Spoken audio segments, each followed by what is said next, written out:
Olá, bom dia. Que bom estarmos juntos mais uma vez para o estudo do nosso livro semanal Educação e Redenção.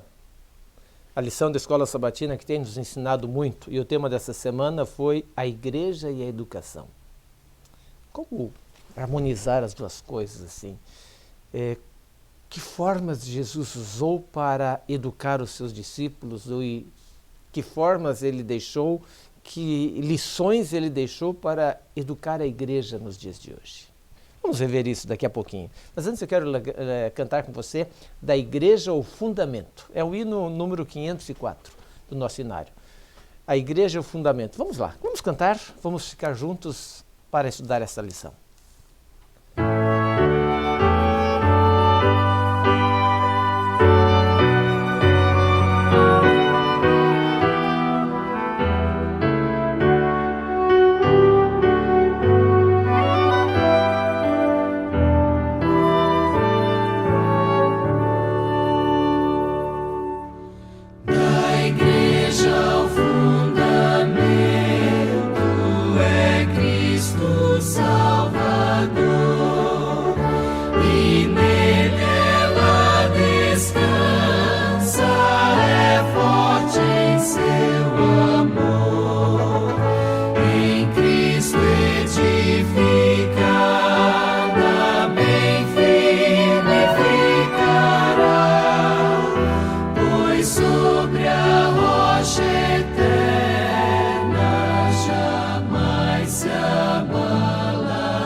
Vamos orar?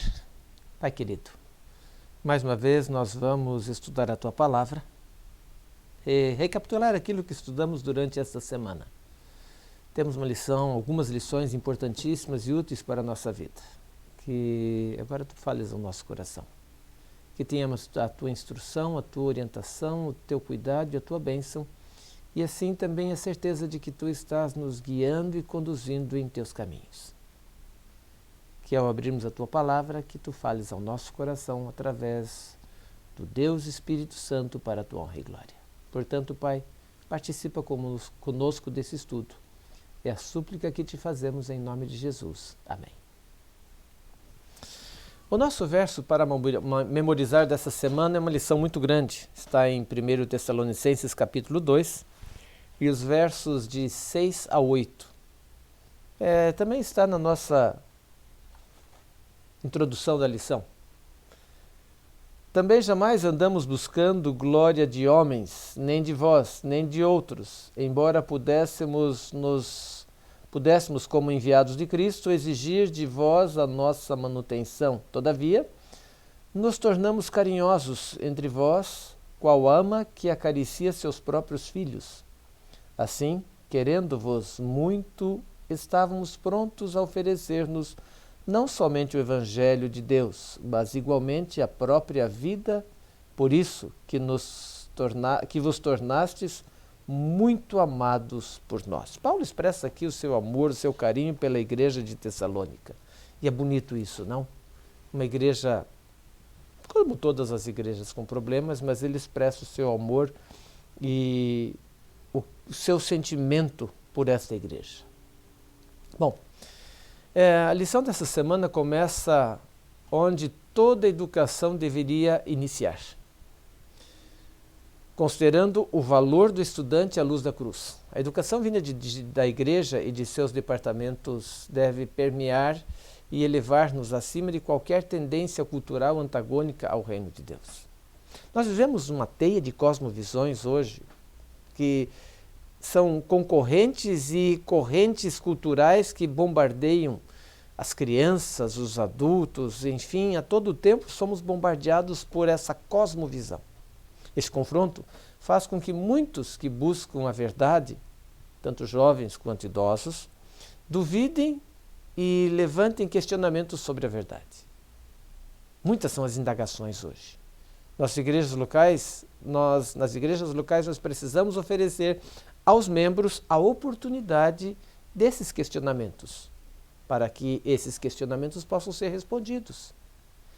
Se a igreja fala da confusão, das trevas morais e do desespero do mundo, se nossas respostas sustentam a verdade que aprendemos de Jesus, então estamos cumprindo a missão de Jesus.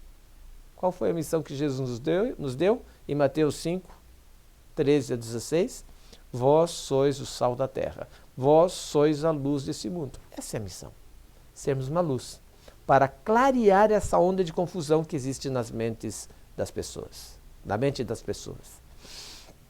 Desde os tempos primitivos, os fiéis se reuniram para adorar Deus nas sinagogas. No princípio da igreja cristã, se reuniram nos lares, nas igrejas. Mediante seu estudo das Escrituras e adoração, eles desejavam ardentemente conhecer a Deus, compreender a vontade de Deus para a sua vida. A Bíblia revela que a igreja é um ambiente em que devem ocorrer discussões importantes e relevantes também, e onde a pessoa pode conhecer a Deus e sua vontade para a vida deles. Quando a Bíblia aqui fala, quando nós falamos aqui sobre discussões, não é simplesmente uma briga, como muitas pessoas têm a tendência de entender. Não, eles estão discutindo. Nós estamos discutindo, sim, trocando ideias. Discussão quer dizer trocar ideias. E nessa troca de ideias deve existir um respeito pela minha ideia. Eu posso não concordar com a sua, mas eu respeito a sua ideia, e da mesma forma você pode não concordar com a minha ideia e vai respeitar e vai ouvi-la. Às vezes ela pode ser útil, eu posso tirar alguma coisa da ideia das outras pessoas. Isso é uma coisa importante. Troca de ideias, esclarecimentos. A Igreja Adventista tem estado intimamente relacionada com a obra da educação desde o início. pelo menos de duas maneiras. Primeiramente, por meio de suas instituições educacionais, nós temos diversos colégios, diversas escolas. Em segundo lugar, pelo trabalho educacional que a igreja realiza através dos seus ministérios. Por exemplo, isso que nós estamos fazendo aqui é uma classe de estudo. É uma classe que tem por objetivo esclarecer algumas coisas, instruir as pessoas. A questão está é a seguinte. Então é a seguinte: quais são as características que tornam cristã a educação que há na igreja? Então vamos ver o que nos fala esta lição dessa semana. A verdadeira educação cristã. Um rabino, e a introdução eu achei interessante, você já deve ter lido isso aqui, mas vou falar novamente. Um rabino estava observando os olhos sonolentos de seus pupilos, que estavam assentados em sua sala de aula, e então ele perguntou: meus alunos, como sabemos quando a noite termina e o dia começa? Os alunos pensaram um pouquinho e começaram a levantar as mãos cautelosamente. Então o rabino perguntou para um deles, e ele respondeu: seria quando podemos diferenciar uma figueira de uma oliveira? O rabino disse: não. O outro levantou a mão e disse: seria quando podemos diferenciar uma ovelha de um bode? Claro que não. E assim foram sucessivas ideias sendo expostas ali. Depois de ouvir essa série de respostas, o rabino disse assim: olha, queridos, sabemos que a noite termina e o dia começa quando olhamos para o rosto que nós nunca vimos antes e reconhecemos naquela pessoa, naquele estranho, o nosso irmão ou a nossa irmã. Até este momento, por mais claro que o dia esteja, ainda é noite. Foi mais ou menos isso a mensagem que Jesus apresentou na história, na parábola do bom samaritano, que ele contou, que está lá em Lucas, no capítulo 10. Nós conhecemos a história. Um homem ia descendo por uma estrada, foi assaltado, e então, caído ali, passou um sacerdote, passou um levita e depois passou um estranho, um samaritano. Quem é o nosso próximo? Essa é a pergunta que fazemos. Quem é o meu próximo? Quem é o teu próximo? Agora, segunda pergunta: o que fazer com o nosso próximo? O que eu preciso fazer com o meu próximo? O que você precisa fazer com o seu próximo? E então, como viver este relacionamento e essa missão em um mundo caótico no qual estamos vivendo? Eu achei interessante uma poesia que eu li nesse comentário, que eu também uso para falar sobre a lição. Ele começa com um poema dizendo o seguinte: fiquei chocado, atônito e confuso, quando entrei pela porta do céu. Não pela beleza de tudo, das luzes ou da decoração, mas foram as pessoas que estavam ali, que me fizeram engolir em seco e ofegar. Haviam ali ladrões, mentirosos e pecadores, os alcoólatras, toda a sua escória. Lá estava aquele garoto da 7ª série, até ele estava lá, que 2 vezes roubou o dinheiro do meu almoço. Ao lado dele, um antigo vizinho que nunca tinha uma palavra agradável para dizer. E o Chico, que sempre pensei que estivesse apodrecendo no inferno, lá estava ele, sentado faceiro na nuvem 9. É incrível, mas parecia estar muito bem. Então cutuquei Jesus: qual é o problema?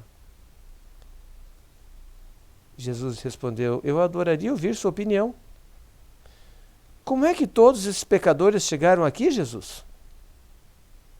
Deus deve ter cometido um erro. E por que todos estão assim quietos, tão sisudos? Senhor, me dá uma pista. Calma, filho, ele disse. Todos estão aqui, estão chocados, pois ninguém achava que você estaria aqui. Percebeu? Quem é o meu próximo? O que eu faço com ele? Como eu vivo em relação a Ele? Como eu ajo em relação ao que Ele faz? Mais uma historinha. Certo pastor estava saindo de uma reunião e voltando para o estacionamento no centro de uma grande cidade. E estava se aproximando do lá, e então ele viu um homem negro, enorme, grande, se aproximou dele.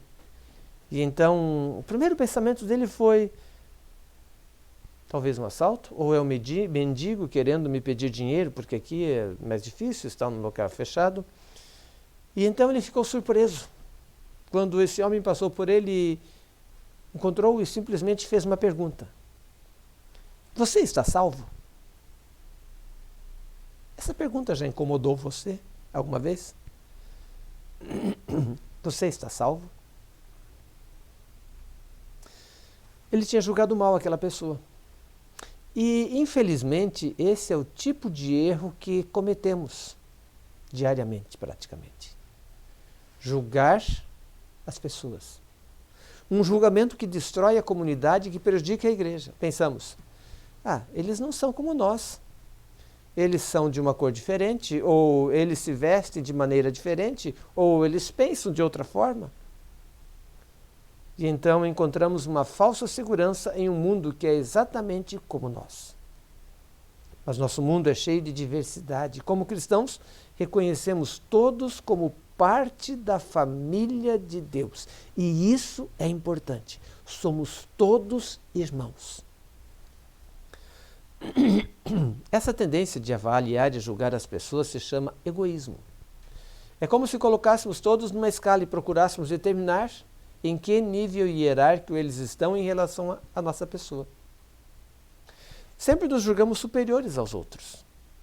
A verdadeira educação cristã deve nos levar também a superar essas fraquezas, esses males humanos, e a ver os outros como Cristo os vê, como seres por quem Ele morreu, seres cujos pecados Ele suportou na cruz, seres pelos quais Ele pagou um alto preço.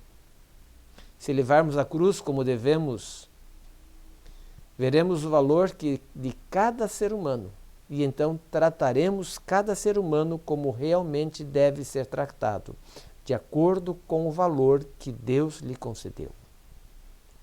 A educação cristã deve incluir esse ensino. Caso contrário, ela não é digna de ser chamada de educação cristã. Note bem, ser discípulo de Cristo significa muito mais do que ter o nosso nome no registro da igreja. Implica em viver em constante comunhão com Jesus, seguir o seu exemplo em nossa própria vida. Por isso, fazer o bem aos outros está na própria essência da missão dos seguidores de Cristo e da educação que a igreja oferece. Continua a nossa lição falando chamados a viver como luz. O texto está em Mateus capítulo 5, você deve conhecê-lo bem, provavelmente já deve tê-lo lido algumas vezes, é bastante conhecido. E esse texto nos diz, capítulo 5, versos 14 e 16. Ele nos diz: vós sois a luz do mundo. Não se pode esconder a cidade edificada sobre um monte, nem se acende uma candeia para colocá-la debaixo do alqueire, mas no velador, e alumia todos os que se encontram em casa. Assim também brilha a vossa luz diante dos homens, para que vejam as vossas boas obras e glorifiquem vosso Pai que está nos céus. Sim, o objetivo é tornar conhecido: vós sois a luz do mundo. Notem uma coisa importante agora. Jesus é o modelo para cada cristão, em todos os aspectos da vida. Jesus chamou os seus discípulos para aprender com ele. Mateus 11, 28 nos diz isso. Seguir o seu exemplo. Em João, no capítulo 13, diz: assim como eu fiz, façam vocês também. E assim como Jesus declarou de si mesmo: eu sou a luz do mundo, ele disse aos discípulos: vocês são também a luz do mundo. Você entendeu a continuidade? Você recebe a luz de Deus, a luz, que Jesus é a luz do mundo, você recebe dele, e depois você também se transforma em uma luz para brilhar. No contexto do Sermão da Montanha, Jesus está se referindo à influência positiva que seus seguidores exercem na terra. A imagem da cidade estabelecida sobre o monte não pode ser escondido, mas nos leva a pensar que os discípulos não são uma luz individual, mas o grupo de discípulos, ou seja, a igreja, ela brilha no meio das trevas deste mundo. Esta é a nossa missão. E a educação cristã é exatamente usada para preparar cristãos para exercerem uma influência positiva no mundo. Não se afastando do mundo, mas iluminando a vida das pessoas que hoje vivem em trevas. Elas alcançam esse resultado positivo precisamente porque seguem o exemplo de Jesus e iluminam o mundo com a luz da verdade, do caráter e do amor de Jesus. Notem, essa história que Jesus contou talvez tenha acontecido, não sabemos, mas ele relatou uma parábola para ensinar uma lição para quem? Para um judeu que discriminava o samaritano. Tanto é que o judeu, quando Jesus perguntou para ele quem é meu próximo, a resposta dele foi aquele que usou de misericórdia. Ele não disse o samaritano, porque eles nem pronunciavam, havia esse preconceito. E esse preconceito é que Jesus mostrou aos discípulos que precisa ser derrubado. Ele quer mostrar a nós esse preconceito que nós temos contra as pessoas. Terça-feira fala vivendo como discípulos.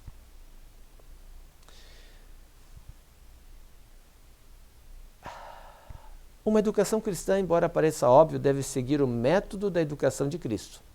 Ellen White escreveu o seguinte sobre a educação. A ilustração mais completa dos métodos de Cristo como educador encontra-se em seu preparo dos 12 primeiros discípulos. Esses homens deviam assumir pesadas responsabilidades, escolhera-os como homens a quem ele poderia infundir seu espírito e que poderiam ser habilitados a levar avante a sua obra na terra, quando ele partisse. Ele, mais do que todos os outros, proporcionou as vantagens da sua companhia. Notem, Jesus ficou com os discípulos 3 anos e meio. E por meio desse relacionamento pessoal, ele conduziu esses colaboradores escolhidos imprimiu neles a sua própria impressão. Eles tiveram as vantagens de 3 anos de ensinos com o maior educador que o mundo já conheceu, Jesus. Ele vivia em conformidade com o que ele ensinava. E ele dizia, eu vos dei o exemplo, para que vocês façam assim como eu fiz.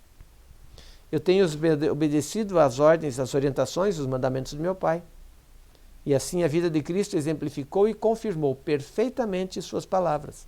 Mais do que isso, ele era o que ensinava. Suas palavras eram apenas a expressão, não somente da experiência da própria vida, mas uma expressão também do seu caráter.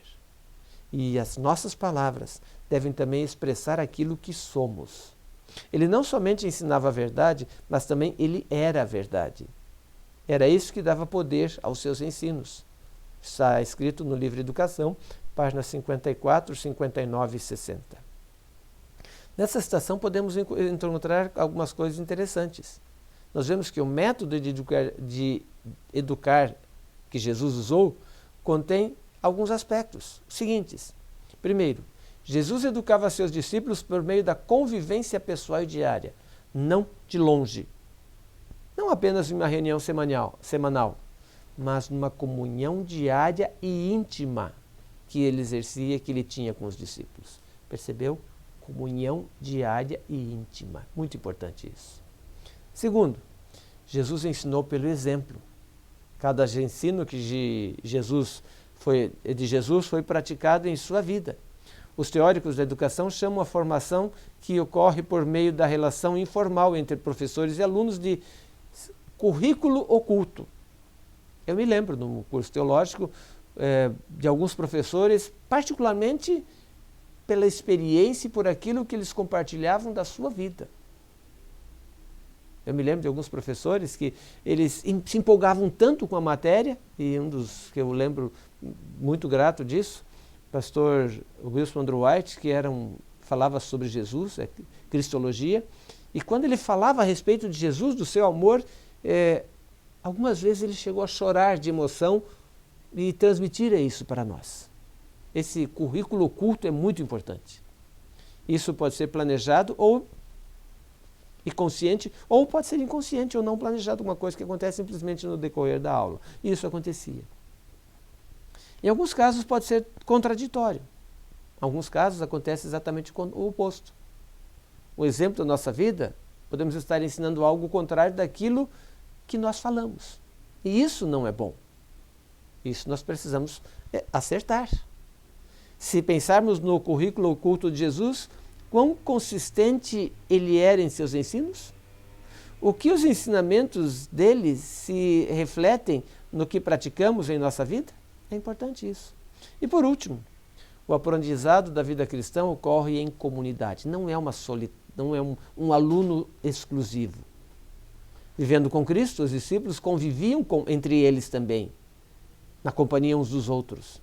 E isso constitui uma comunidade de seguidores de Cristo, ou dos discípulos. E quando você lê sobre os discípulos, você percebe que até próximo do sacrifício de Jesus, eles estavam discutindo quem seria o melhor. Havia as divergências entre eles. E isso é bom, mas essas divergências, não devemos deixar que as divergências nos afastem. As divergências devem nos levar a uma aproximação para uma ajuda mútua. Esse núcleo, essa comunidade dos discípulos foi o núcleo da igreja futura, compartilhando os recursos, apoiando uns aos outros e ajudando no crescimento espiritual. Sua experiência se tornaria um modelo para a igreja em todas as épocas futuras. Portanto, nossa missão é ensinar, pregar, ajudar pessoas, levar Cristo para o nosso semelhante. Enfim, viver como Jesus viveu.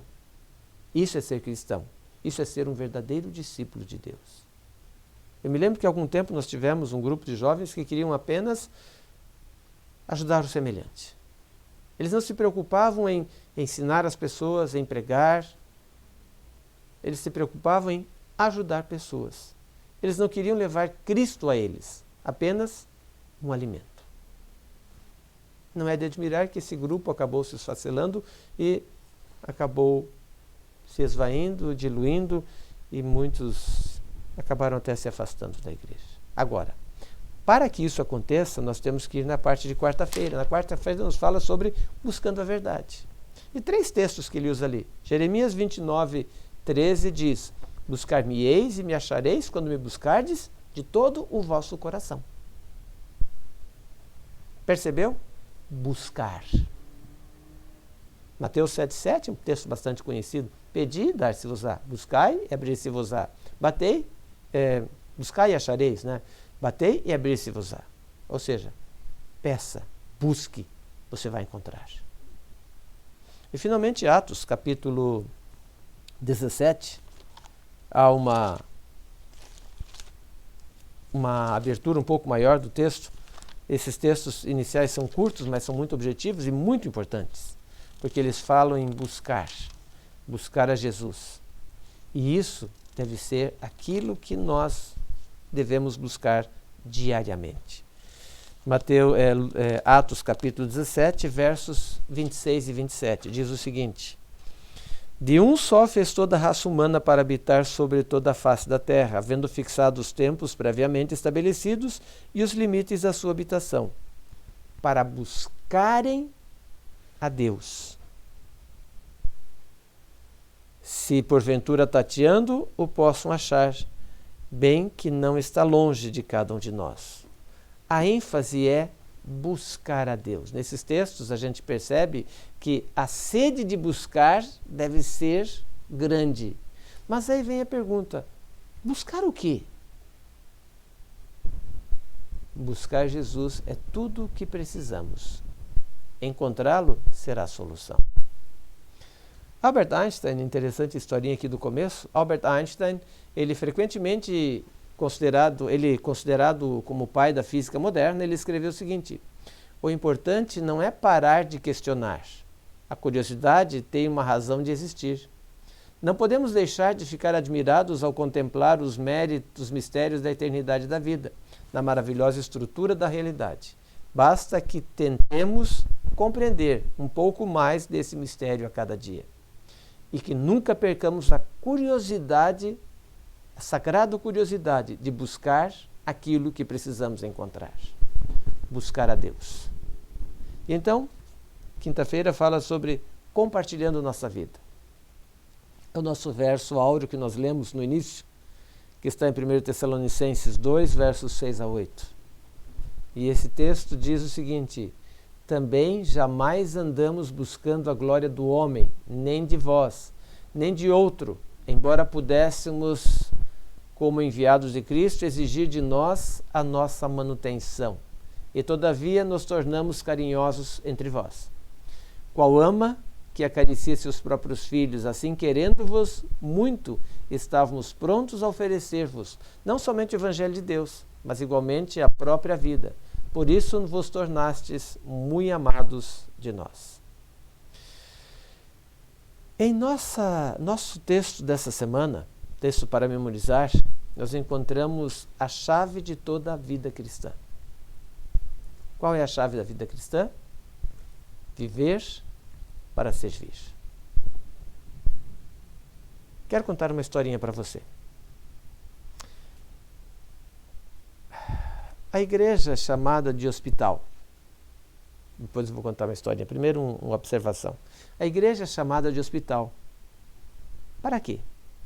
Para atender os que sofrem espiritualmente. E esta metáfora é muito comum. E é mais comum do que a igreja pensa. E existe também a igreja de universidade, para aqueles que perecem na ignorância das trevas espirituais. É uma universidade na qual todos somos chamados e nos matriculamos como estudiosos, ou em residência permanente, e aprendemos com Jesus de Nazaré, o Nazareno, o mestre dos mestres. Mas as duas metáforas, universidade e hospital, elas precisam estar juntas, unidas, para nos dar um entendimento mais completo da palavra igreja. Ou seja, nossa cura espiritual deve estar associada a uma educação religiosa que nos treina para ser discípulos. Agora uma historinha que eu quero contar de um pastor. Ele conheceu uma professora universitária, isso aconteceu no Chile. E essa professora universitária havia recebido muitos estudos bíblicos, mas nunca havia se decidido ao batismo. Ela dizia o seguinte: olha, eu não sinto que devo fazer parte, que eu tenho que fazer parte desse grupo. Algum tempo depois, ela teve um problema bastante sério de saúde. Ficou doente e isso exigiu uma delicada cirurgia e isso levou a ficar dependente por algum tempo. Então, um grupo de colegas do trabalho, cristãos, professores da universidade, amigos, pastores, começou a visitá-la em sua casa. Começou a ajudá-la, acompanhou-a durante o seu processo de recuperação. Depois de experimentar o amor e o serviço dessa comunidade, os discípulos, de discípulos da Universidade Adventista lá do Chile, ela então declarou o seguinte: olha, vocês têm sido a minha família. Eu tenho que fazer parte disso. Entendeu o que é ser discípulo? O que torna cristã a educação adventista não são os edifícios, nem o fato de pertencer à igreja. Não são os programas de estudo ou os serviços que são desenvolvidos. O que torna cristã a educação adventista são os cristãos. Pessoas que vivem realmente como discípulos de Jesus, buscando viver em comunhão constante com Deus, todos os dias. Pessoas que buscam seguir o exemplo de Jesus, exercendo influência positiva em nossa sociedade, amando e servindo a todos, assim como Jesus fez. O que mais posso dizer para você nesta manhã? Eu tenho uma historinha aqui que, deixa eu ver o tempo. Eu acho que dá para contar. Eu vou contar uma historinha para você. É bem interessante. É uma parábola, certo? É uma parábola. Conta de um homem que foi para o céu. Lógico que a gente sabe que são parábolas, né?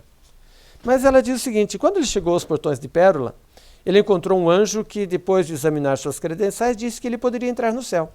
Mas então ele disse: acho que eu apreciaria muito mais o céu se eu pudesse ver primeiro como é o inferno. Eu poderia conhecer o inferno antes de vir para o céu? O anjo tentou dissuadi-lo dessa ideia, mas ele insistiu. Até que finalmente convenceu o anjo. Então o anjo pediu um assistente ali, um outro anjo, que o levasse, acompanhasse até ao inferno. Lembre-se, isso é uma parábola, ok?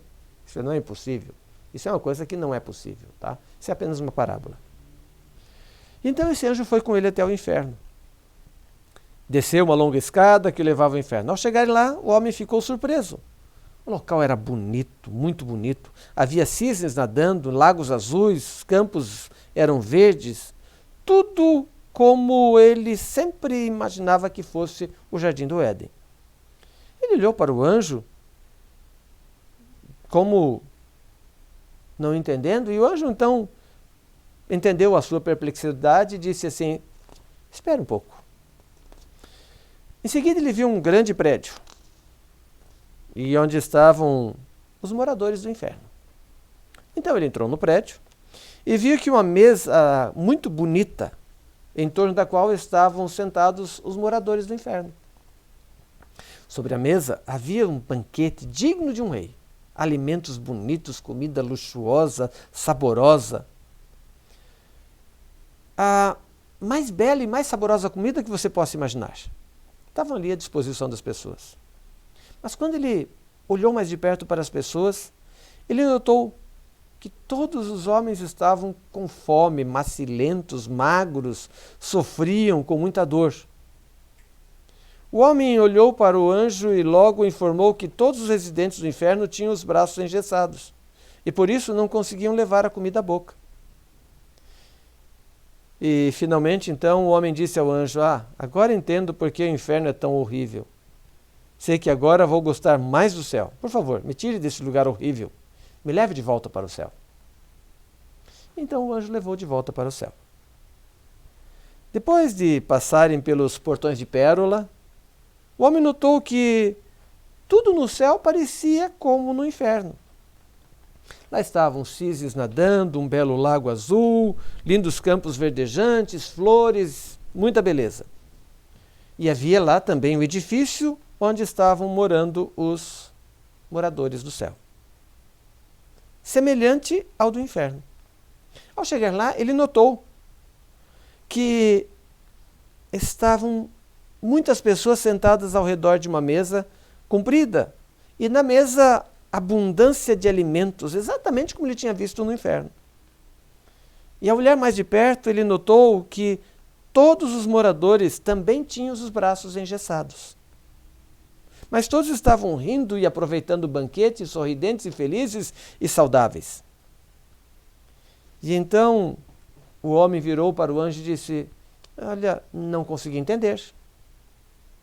E o anjo então explicou: a única diferença que existe entre o céu e o inferno é que no céu as pessoas ajudam umas às outras. Eu com a mão quebrada, por exemplo, engessada, eu não posso trazer comida até minha boca, mas eu posso levá-la para o meu semelhante. Queridos, siga em frente. Coloque em prática em sua vida os ensinamentos de Jesus. Viva como um verdadeiro discípulo, fazendo a vontade de Deus. E cante com alegria: nós somos um pequeno povo, hoje não mais tão pequeno, mas eu gosto desse hino: somos um pequeno povo, um povo muito feliz, porque seguimos a vontade de Deus. Cante com alegria agora, cante conosco.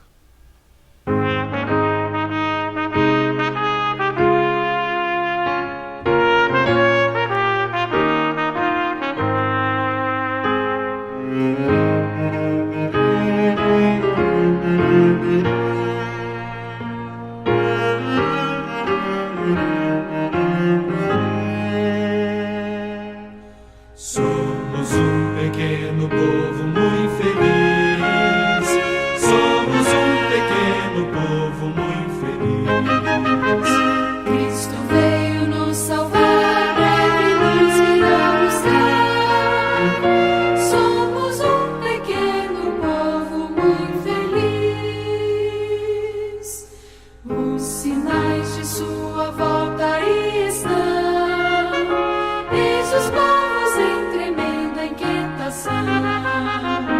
Eis a ciência a aumentar e a impiedade a se agravar.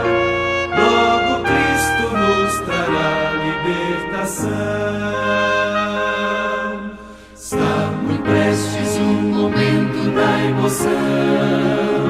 Vai bater acelerado o coração. Nossos olhos levantar para o céu bem firme olhar. Já vem vindo a tão sonhada redenção. Somos um pequeno povo muito feliz. Somos um pequeno povo muito feliz. Cristo veio nos salvar, breve nos virá buscar. Somos um pequeno povo muito feliz.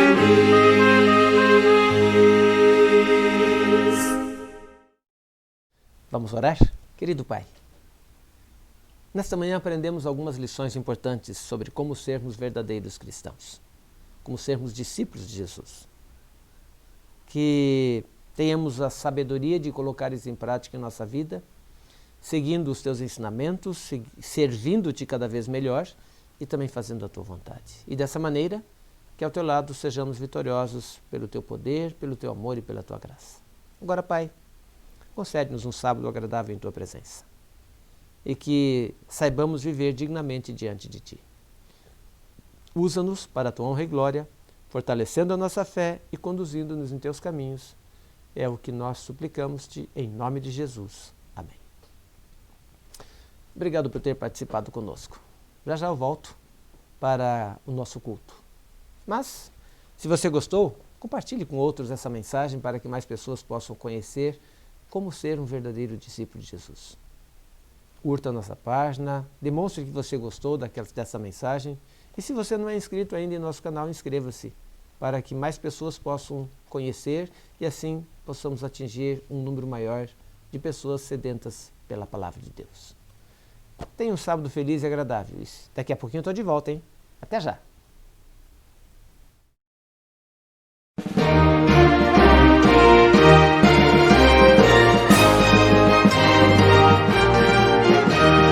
Ergue tua luz, soldado de Cristo. Ergue tua luz, soldado de Cristo. Ergue tua luz, soldado de Cristo. Faze ao mundo tua luz brilhar. Ergue tua luz, soldado de Cristo. Ergue tua luz, soldado de Cristo.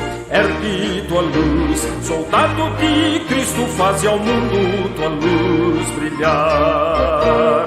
Oh, leigo, faz brilhar tua luz. Oh, leigo, faz brilhar tua luz. Oh, leigo, faz brilhar tua luz. Faz ao mundo tua luz brilhar. Oh, líder, faz brilhar tua luz. Oh, líder, faz brilhar tua luz. Oh, líder, faz brilhar tua luz. Faz ao mundo tua luz brilhar. Ergue tua luz, soldado de Cristo. Ergue tua luz, soldado de Cristo. Ergue tua luz, soldado de Cristo. Faz ao mundo tua luz brilhar.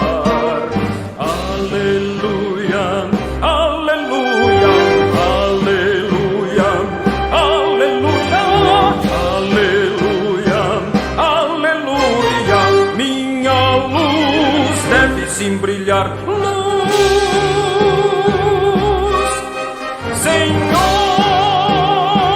aleluia.